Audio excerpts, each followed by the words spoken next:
All right. Um, I'm sorry, I got distracted because of the sound issues, but I am the Director of Creative Programming here at Health Literacy Media. And Stephanie, now that we can hear you, I'll let you introduce yourself. Sure. Hi, I am the Transplant Education Manager here at Health Literacy Media, and my name is Stephanie Gonzalez. Okay, great.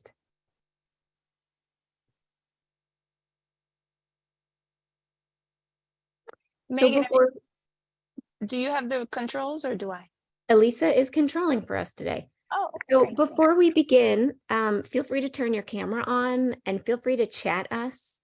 In the chat, we are monitoring that as we go. If you have any comments or questions, we'd love to hear them. Unmute yourself. You can talk with us. After the workshop, we will be sending out a post-workshop survey, and I'll actually paste it in the chat, and we would love it if you would fill that out. And we'll be sending a workshop summary through email. And that's important for this training because it's around accessibility, which is a very detailed, complicated topic. And so we're only touching on little bits. And so we have some nice websites where you can go and learn more. So, yep, there we are. So we're going to start with what is disability? And we would love to hear your thoughts on how you define disability, what it means to you in your life and your work. Feel free to chat or unmute yourself. We'd love to hear your thoughts.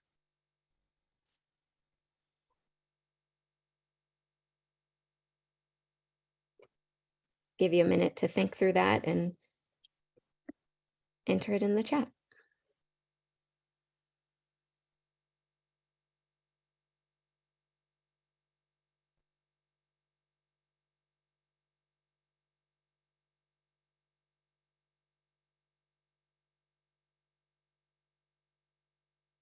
Uh-oh, I hear crickets.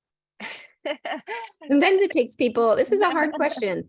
So It is a sometimes hard question. it takes people a minute to think through it and, put it into words or type it up.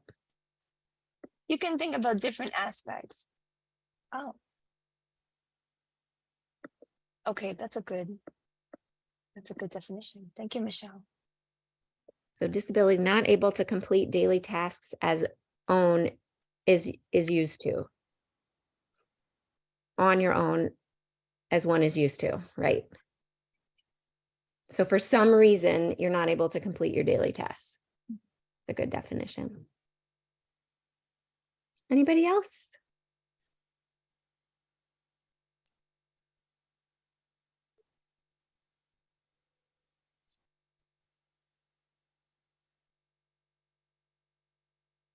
Anyone want to unmute yourself? Someone who's dependent on others. Yeah, absolutely. We'll talk a little bit about that when we talk about the social model of access, of disability access.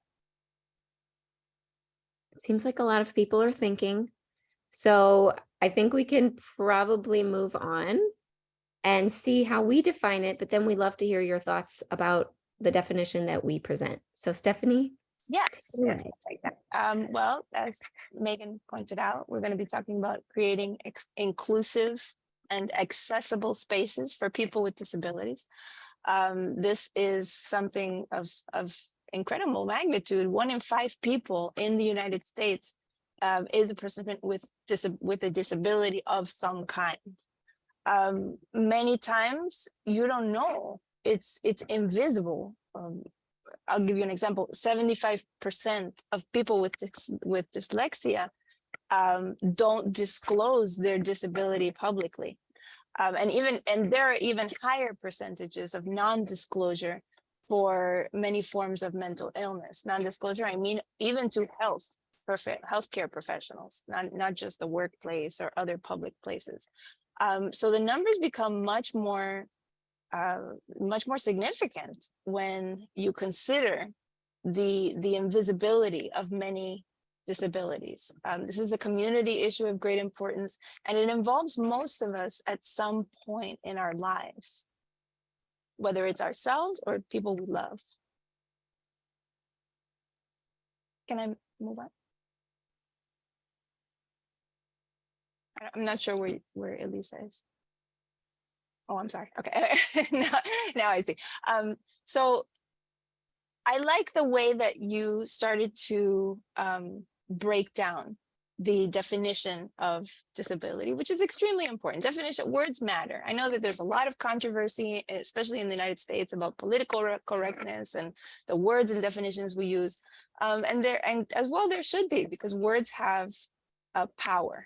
And so I started to see in a little bit of the definition that, well, for one, Michelle pointed out, it's something that you have become unable to do, which means it's not permanent, right? It's not a personal, individual attribute of the person in question. It can be temporary. It can be something that occurs only in a certain part of your life, or a certain point in your life.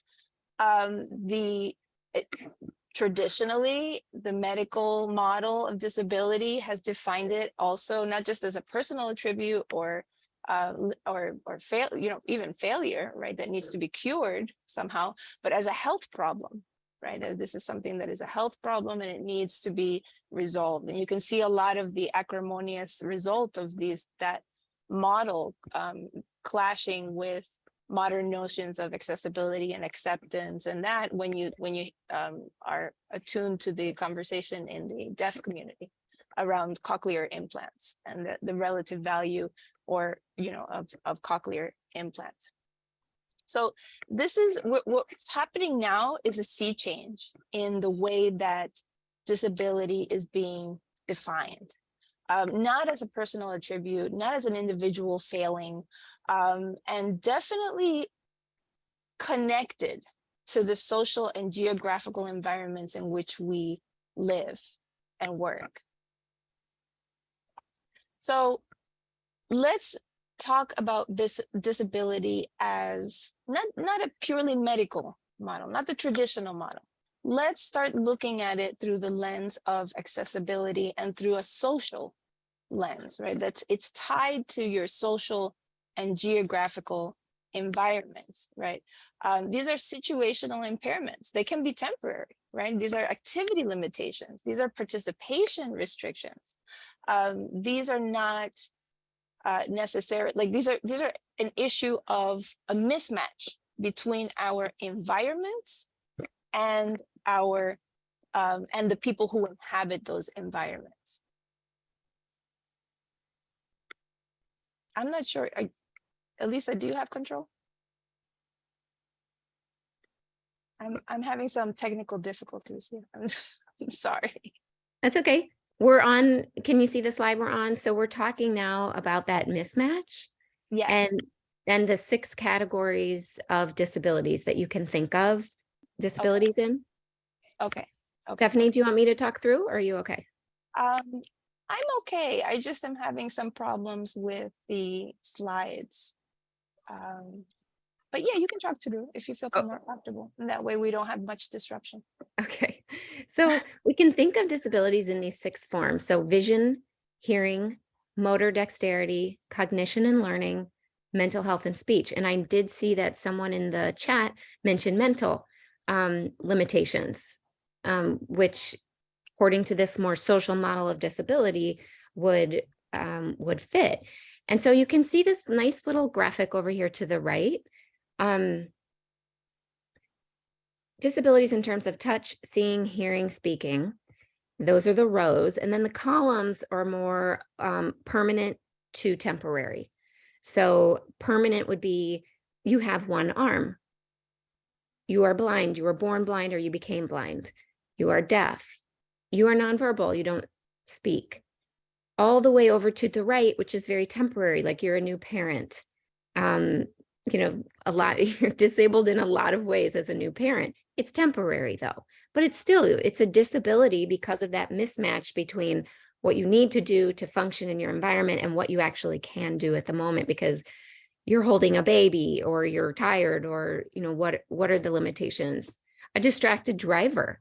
We can think of that as a type of disability. Someone who temporarily is, either yelling at kids in the back or working on something on the map on their cell phone.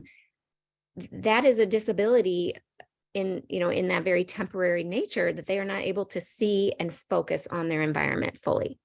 So we like this visual because it kind of breaks it down in these different categories and gives us examples of kind of expanding our view of disabilities. There are a lot of modern technologies and features that can help overcome disabilities throughout our day, throughout our life, such as voice control, which many of us probably use now, automatic doors, which many big businesses or companies use, big buildings, curb cuts at crosswalks, which we're seeing more and more, and then closed captions, which we'll touch on towards the end. Stephanie, are you ready? Yes, I am. Yes. So let's start talking about that. What do you think about that definition of disability? And you can talk about it in response, to your own ideas of disability, or also to the more traditional, in relation to the more traditional medical model of disability. That's now the definition is rapidly changing. What do you think of that? Hello. Hi. Oh, hi. I had some problems with my audio for a minute. This is Connie, with the health department. Hi, I Connie. I kind of think, there's a lot of ways for people can be disabled. So, for example, if you develop a chronic disease or chronic conditions, that may disable you somewhat, from someone who doesn't have that, for example, because you may have a number of medications that you have to take, or you may have to use a wheelchair. So there's all kinds of disabilities, and um, in my mind too, if you are unable to get the medical care that you need, that in itself could be one of those social disabilities, social determinants of health. Um, so to me, this could be like a lot of things that go on in a person's life that impact their health. Wow, that's excellent. That's even broader than the, thank you so much. That's even broader than the World Health Organization's definition, in that you are including some of the socioeconomic limitations that can create Yes, physical problems exactly. and of access to communication. Excellent. Yes. Wow. Thank you.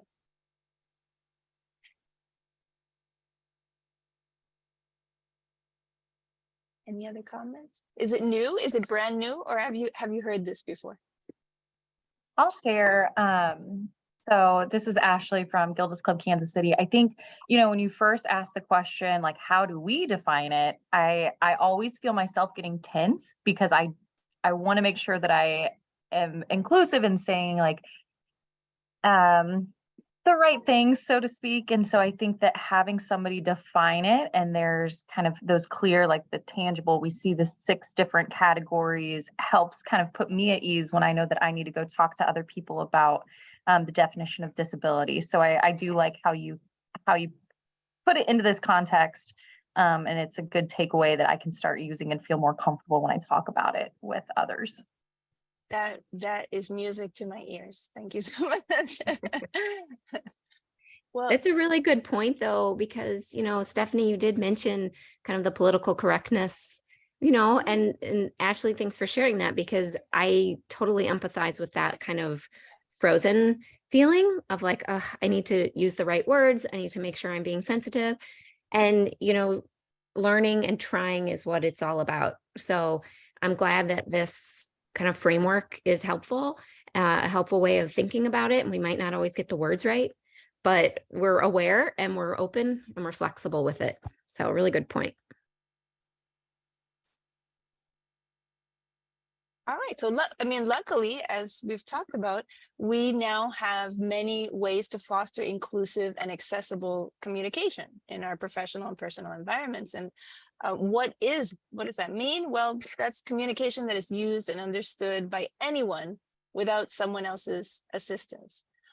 So without that dependence, that I think it was Michelle brought up, that they are dependent upon others. The goal here is to create an environment in which that dependence is not necessarily on one person, but upon the society as a whole to create more inclusive and accessible communication strategies. So this includes every mode of communication, but today it's so big, and Megan, you had mentioned that in the beginning, it's so big that we are just focusing on some interpersonal and some digital communications that are such an important part of our lives. But we will give you great resources to take away. So that's coming, and that will give you deep dives into each of these more accessible communication strategies. So why do we need it? Well, we all know why we need it. Most important, we want to encourage those inclusive environments where healthcare professionals and patients feel informed, they feel welcome, they feel comfortable. But even if we didn't, right, in some parallel universe, we didn't, it's required by law. It's required, the ADA Act requires all healthcare providers to provide effective communication to patients with disabilities and their companions.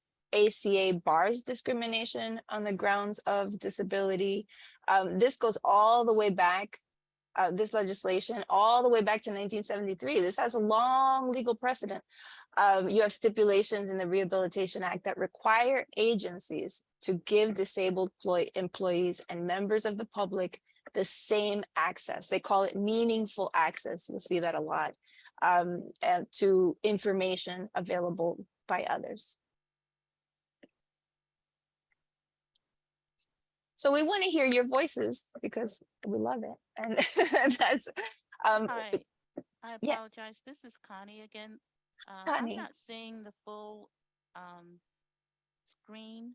I'm just seeing like the last couple of words or something in the presentation. I don't know if it's just. Is anyone else having that problem?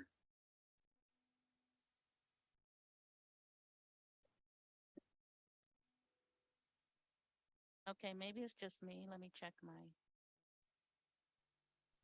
Everyone is saying, or some people are saying it looks fine. So yeah, Connie, maybe it's your screen, something with your screen. Okay, we can move on. We have a lot of content to cover. So does anybody have?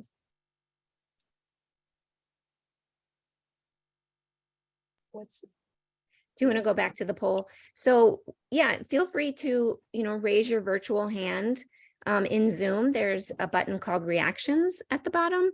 You can click on that and give us like a thumbs up or a heart or, whatever kind of emoji if you have someone in your life with a disability using this kind of new broader definition of disability.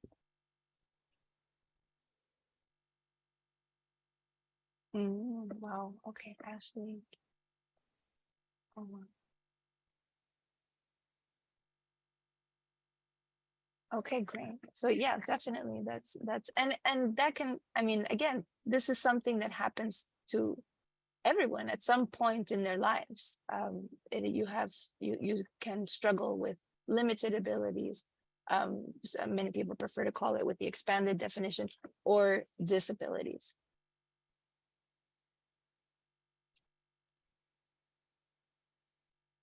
So for today, right now, we're going to be talking about creating inclusive and accessible spaces in an interpersonal sense.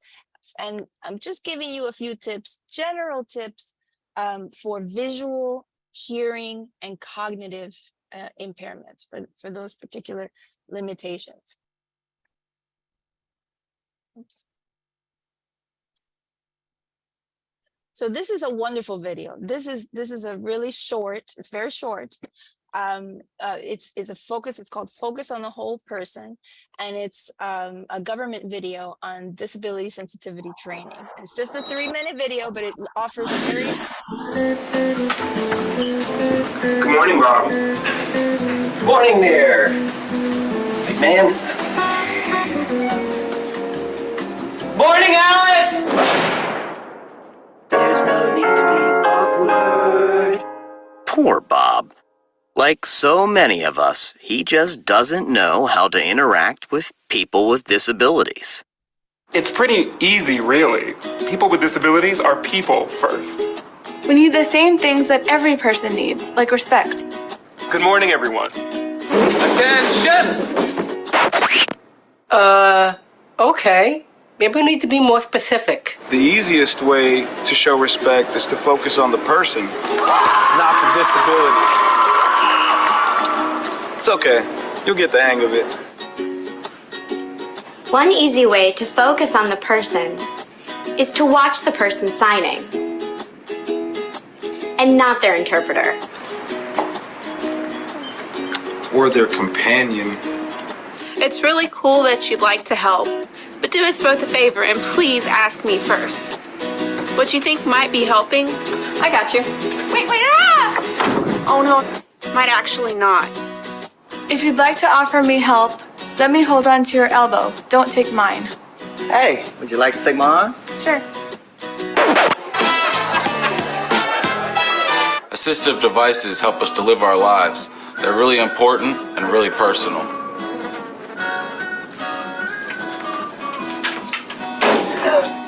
Grabbing them only makes it weird for everyone.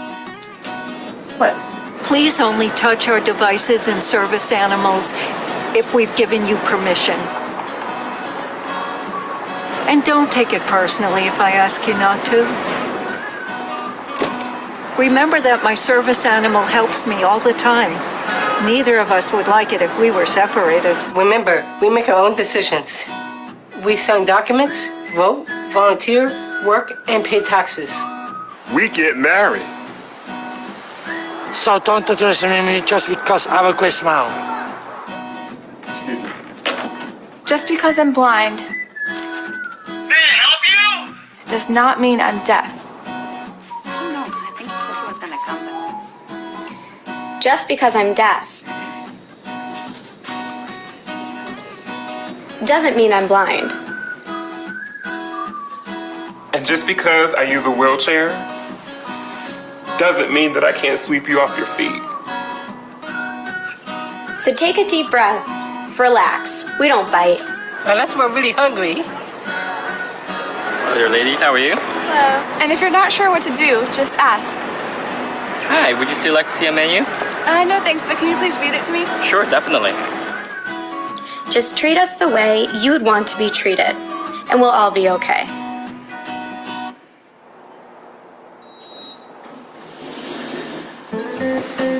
Morning. Good morning. Morning, Alice. Morning. Awkward no more. Nice job, Bob. Go forth and be human. There's no need to be awkward. So it's lighthearted. Yeah, it's very lighthearted. Let's hear from you. Has anyone has anybody met a Bob, or has anybody been a Bob at some point in their lives? I'll start first because nobody wants, we are all vulnerable with this because we want to do the correct thing. But I remember being a Bob once with like raising my voice towards a colleague of mine who was blind. And I remember, and I did that out of, like I wanted to communicate. I wanted, but that was, it was Bob. It was awkward, and it was a product of my particular ignorance in that moment, right? But we're all learning, right? After I started reading for her in grad school, I became a reader. That's when it was that epiphany of, oh yeah, you really have to focus on the whole person, and that's when that came. But it took a little bit of time, and it took information, like the tips that we're providing today. Any other comments? So let's talk a little bit about give you some tips for visual, hearing, and cognitive impairment. For the first part, and some of this you already know from trainings and your life experiences. Of course, first and foremost, you have to be respectful. Like you can't, no patronizing, don't patronize or condescend. Use your usual voice. That was my Bob. Right, I was not using my usual voice. and there's no need to shout or to exaggerate words. It's fine to use words like look and see and hear, even if the person you're speaking to can't do these things. Most people with disabilities, if you do research on the community, which is very much recommended, they use these words. You want to speak to the person directly. You want to face them, not their companion. You want to face them. You saw that in the video. And of course, you want to focus on the whole person. Secondly, you want to use respectful language. That's not just like not using outdated or even offensive terms for disability, but even taking into account how they want to be referred to. Do they want to be referred to as identity first, like I am a blind person, or do they prefer to be referred to as in person first, right? I am a person who is blind. Right? So these kinds of considerations, respecting how people want to be referred to and how they want to communicate. We want to ask people how they want to communicate. Don't make assumptions, just ask or do research on the community to see what community preferences are.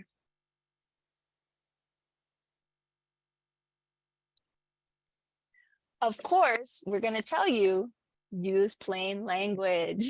This is our sweet spot here.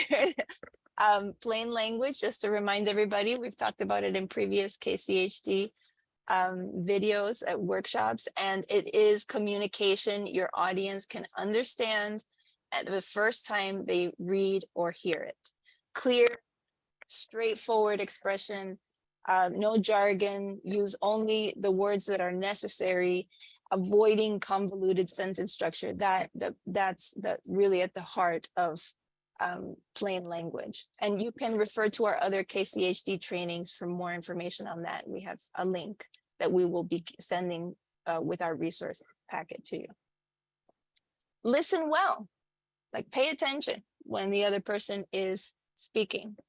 If you don't understand something, don't pretend, just ask them politely to repeat it or try another mode of communication. Be patient and allow plenty of time. It may take extra time, so you want to allot that time in your busy schedules to ensure that you can communicate well with someone who has disabilities that can impede communication. And use teachback, right? So the teachback we've also talked about in previous KCHD workshops. You want to explain, you want to check for understanding, right? Because you're testing your communication skills, not theirs, right? And then re-explain. If you weren't communicating in a way that works, re-explain it, right? In a different way so that the person can understand. Now let's take one little deep dive, just one little deep dive because it's so massive, right? But let's just do one for hearing loss. What's specific to this? What kind of tips can we offer you specific to hearing loss? Well, one is that you want to use visual cues. You want to use, some people find this helpful. Not everybody, but some people find visual cues helpful. So examples include facial expressions, gestures. I have been told that talking with my hands helps to communicate ideas.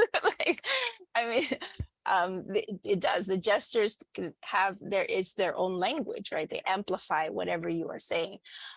They can also include using models. Like if you're in a clinic and you have models and images, and you can help use those visual cues to guide your communication. Speech. For hearing loss, specifically, you want to choose a quiet setting. You want to check that the assistive devices are in a very polite way, right? You want to check that whatever assistive devices, if they're using hearing aids or some kind of technological interface for communication, and there are many now. There are so many now. You just want to make sure they work, and that's available. If you have a room with a door, use the room with the door and close the door so that you have a contained sound. And make sure your face is visible to the person, especially for people who participate in speech reading. They're going to want to see your face. They're going to want to see your expressions, and they're going to want to see your mouth as you're talking. Now, some people with a communication disorder or just people with hearing loss, they may need a qualified healthcare interpreter, right? And that's an interpreter that converts the spoken or signed message in one language into a spoken or signed message in a different language. So there are many types of interpreters. We're not going to go in deeply into it. There are ones that mostly use signs. There are others that the oral interpreters, for example, they use the spoken message, right? So they inaudibly, you can't hear them, but they are repeating spoken message for the deaf person, making the speech as readable as possible in the process. You have cued speech, which is like a combination of hand movements and mouth movements to communicate. So there are many different ways that qualified healthcare interpreters can help create accessible spaces for people with hearing loss. Written communication, text, email, web, hard copy written documents, whatever you can think of. Importance to access to varied modes of communication and qualified translators and interpreters. That is absolutely key for creating a world in which access is available for everyone, and positioning yourselves as advocates of such access. So I just wanted to, it's an excuse to show a picture of these beautiful people and of course of Rihanna, and but it's also an example of success, right? Traditionally, language access has been about providing like limited English proficiency, so LEP, people with reasonable access to the same services. But now you're starting to see it's expanded to American Sign Language. You saw that, I don't know if you saw the Super Bowl, any of you saw the Super Bowl, but there was an ASL interpreter, Justina Miles, who stole the show, according to many, like across the newspapers the next day were like, she stole the show, besides the pregnancy, which was a big thing. But so they were very excited, and let me show you why. Can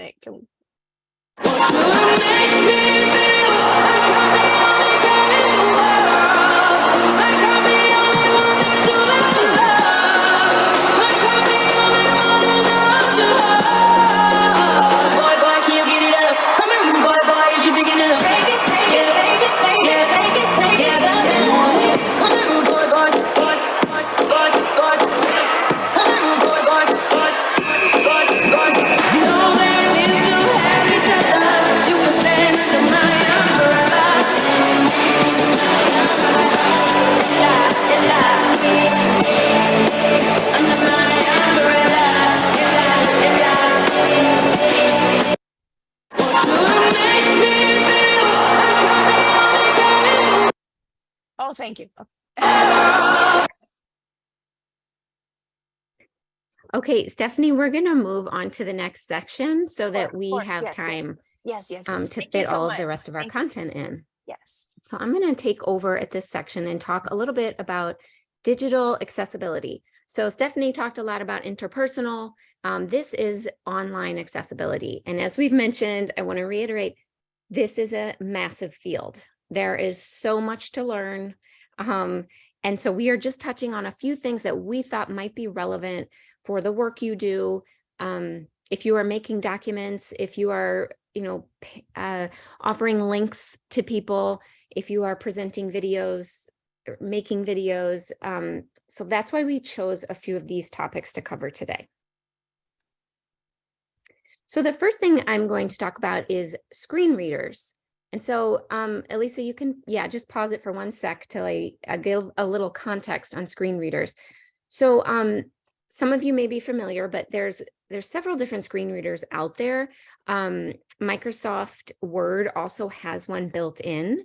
It's called Read Aloud. And this video shows you how to do that.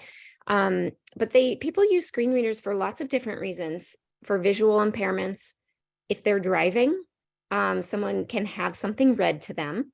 If you're really busy and you're multitasking and you really just want something read out loud to you, you don't have time to read it.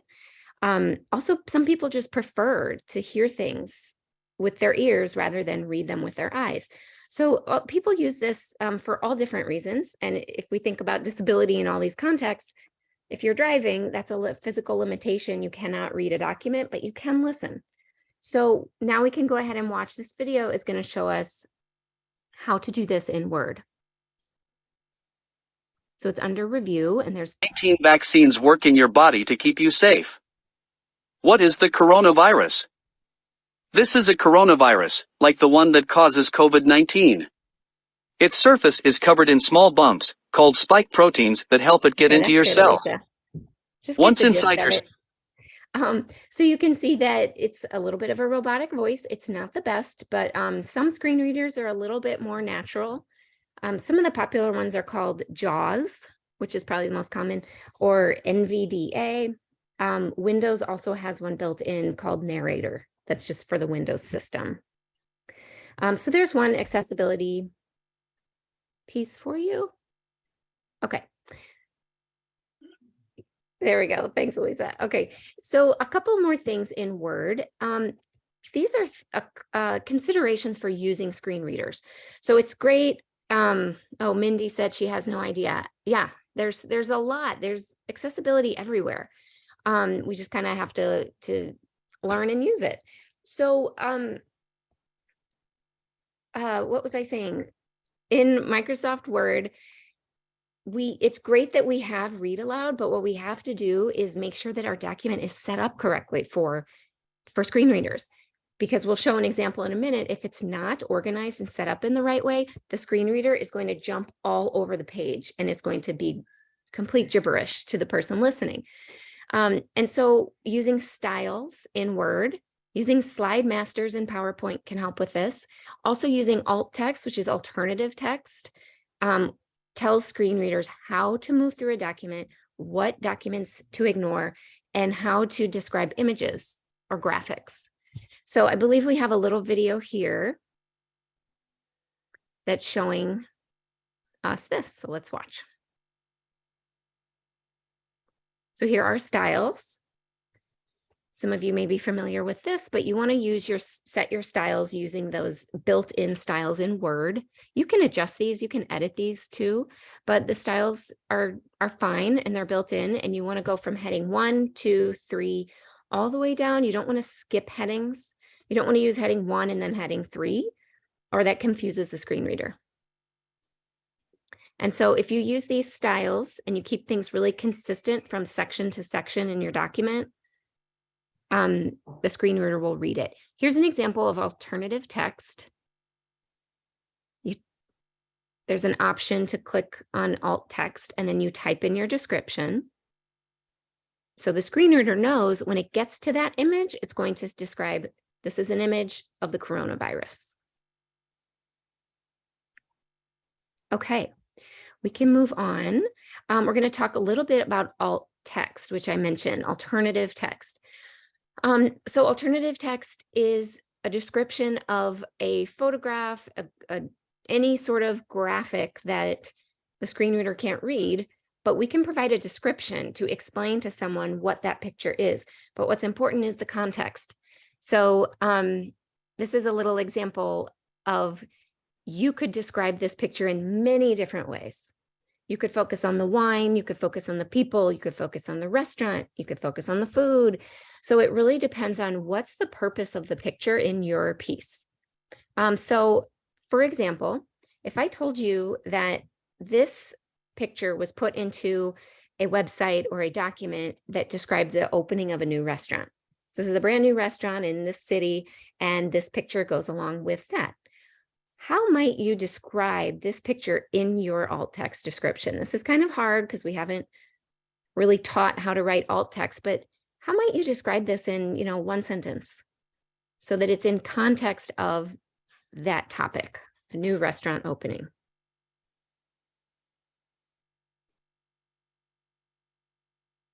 Anybody want to just take a shot at it?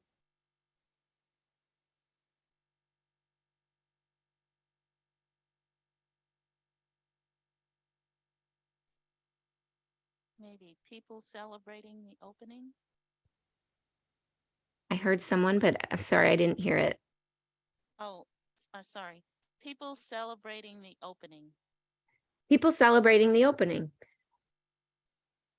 Okay, so Connie said people celebrating the opening. So Elisa, you can click on our first answer. So here's how we described it. You can use, Kelsey says 4 people sitting at a restaurant table holding wine. Yeah, so the trick with alt text is you want to be specific. So 4 people at a table enjoying a meal at the opening of a new restaurant in town. So that gives you everything you need to know. You get that there's a new restaurant, you get there's 4 people, you see what they're doing, you can visualize it. And, using few words as few words as possible, but also being as descriptive as possible. So if the context of this was dining options at a resort, you might say something different. So Elisa, we can show our answer. 4 people at a table enjoying a meal at one of the resort's many restaurants. So same description, different context. So that's a little bit on alt text. I'm back to screen readers and reading order. This is an example of a document whose reading order is way out of whack. So you can see these numbers here. So you see number 1 is on that picture of like the head. And then number 2 is on the picture of kind of these boxes, graphics. Number 3 is on the 2 icons of people. Number 4 jumps up to the top heading. And then number 5 goes down the page. I don't even know where number 6 is. It skips a heading. So this is the importance of setting our headings and setting our reading order. And here's an example of one that flows really well. So it goes down the page 1, 2, 3, 4, 5, 6, 7, 8, 9, 10, 11. So that the screen reader knows, okay, I'm going to move down linearly. And if there are any graphics, we would put that in the place where it goes so that the listener knows, okay, that picture goes with that content. This is an example of how you do it in Adobe. Some of you may or may not have access to Adobe. It's a little more complicated than Word, but you can dig into Adobe and learn how to do this in a much more detailed way. In Word, the important thing is just using those styles and adding alt text. And that is going to help you make a more accessible document.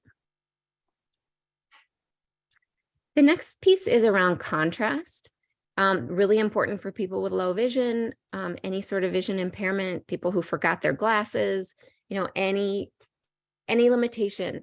So certain color combinations can be really hard to tell apart. So you can see the 2 examples on the top are great. Using a light color with a dark background or a dark text color with a light background. Those work. At the bottom, we see 2 examples, not so great. Light colored text on a light gray background, dark text on a dark gray background. The contrast is less, so it's harder to see. I will give one caveat to the very top example in green. I would use that in a very limited amount. You don't want to make a whole document or even a half a page that's all light text on a dark background. That can be really irritating to the eye. And that's really for any reader, not just people with visual impairments. There's a website here. This is also in our resources we'll send, where you can check the contrast of something.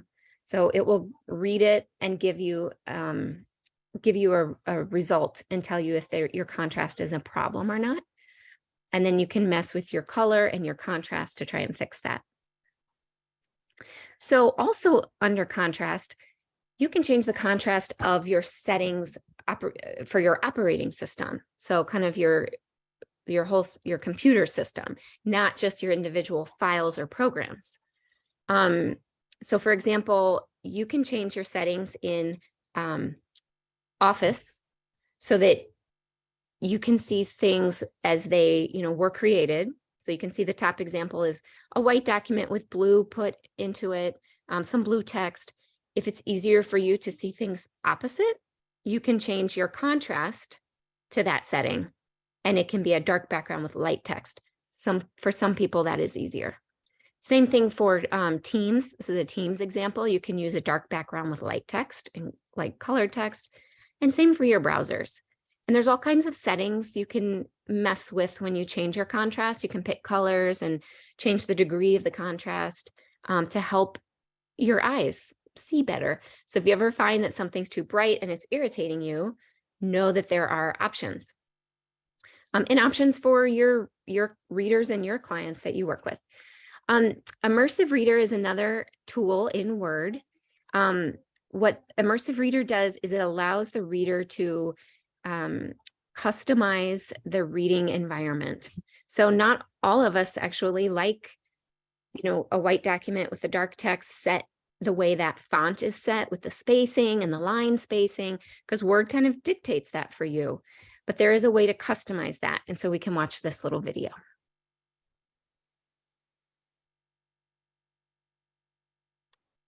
So it's under View, and then you would click on Immersive Reader, and you can see that it automatically adds some space in between the letters and in between the lines, which can be really helpful for some people. Also for early readers, adult learners, ESL students just learning English. It can be helpful for all kinds of people. You can also add syllable breaks, so it will tell you within a word where the syllable breaks are. You can adjust spacing. So a really helpful tool if you're ever working with someone who is struggling to read just a typical document, or you think might benefit from adjusting it.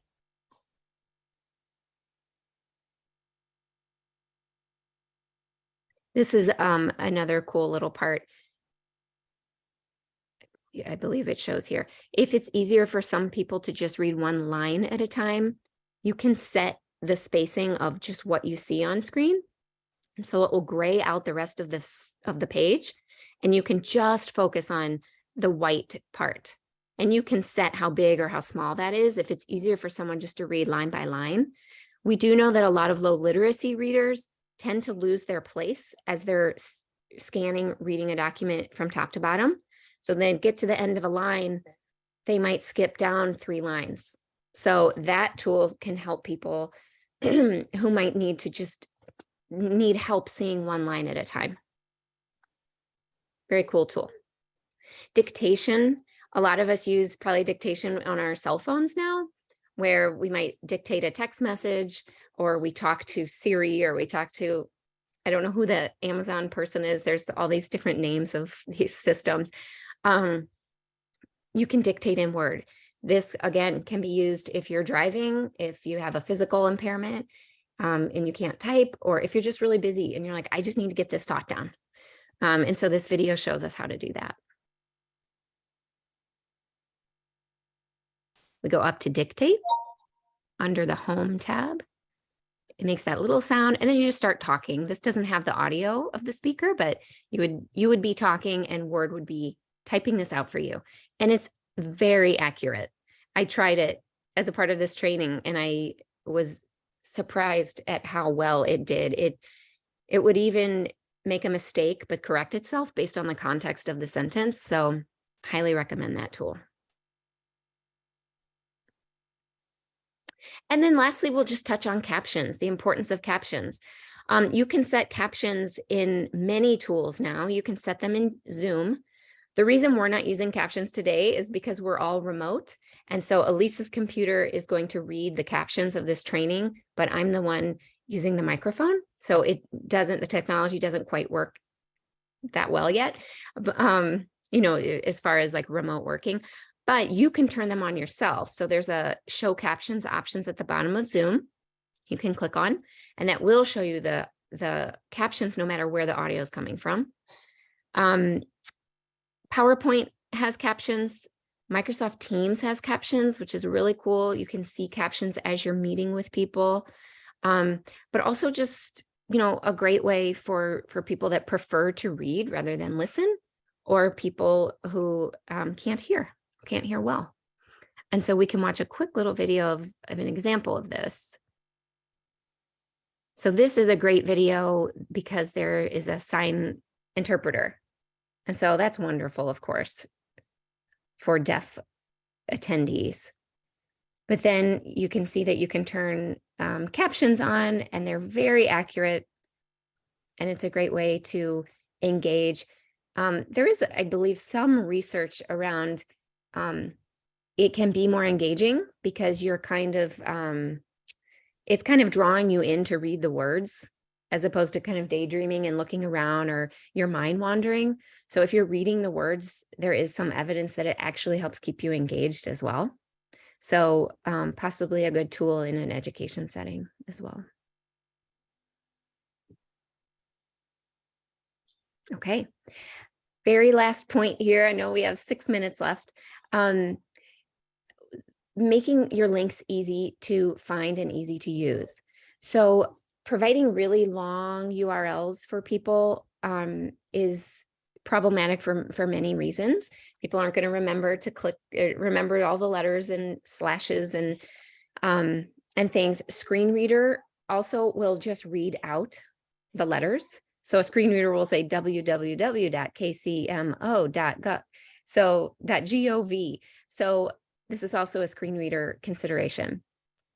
It's also not helpful to just make one small word a link because it's harder for people to navigate to and click. So the next option here is what we recommend, which is to use very specific wording. Click here to go to the Kansas City Health Department's page on coronavirus. So making the link big, longer, so people can actually click on it. Also, there's a setting in Word where you can set descriptive text for links. So if you tell Word that this is a link, and we didn't show you a video of that today because again, there's too much to cover. But if you go in and you set the descriptive text for the link, you can give Word the actual link so it knows that if the person clicks, it takes them there. But you can also set up the words to read differently. So you can type in these words, Word will know it's a link, and it will say link. Click here to go to the Kansas City, and it will tell the listener or the person that it's a link and what that link is going to take them to. And then it's also an active link that they can click on. So we covered a lot, and I know the end was a little bit fast so that we could get everything in. Here are some resources, and again, don't worry about typing all these down or writing them down. This is going to all be on the one pager that we are going to send out after the training.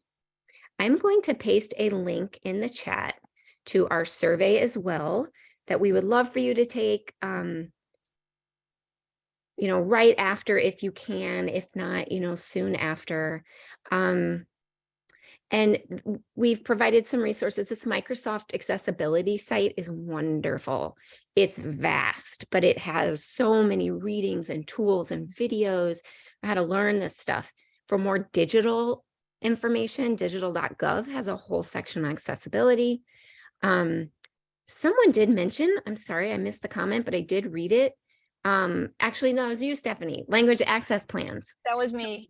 Okay, we didn't get to language access plans because we needed to cover some of the tips, but this is a great site that describes a language access plan and gives, it's a great example of one.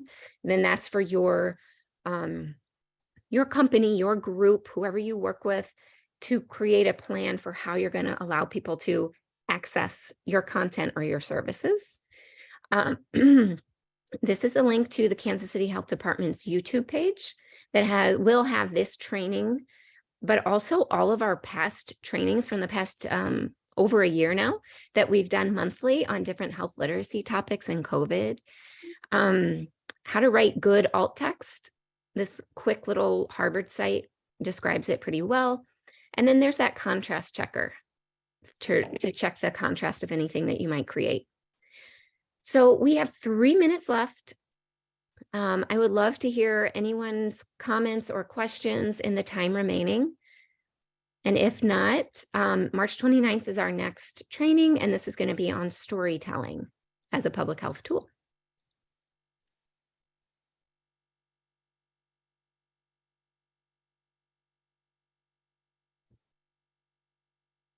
This group was fantastic. Thank you. Thank you for participating. And thank you Yeah, for thank you including for- me. Thank you for all of your thoughts and questions. Okay, we hope these tools were helpful to you, and go forth and learn more. Thank you, everybody. Thank you.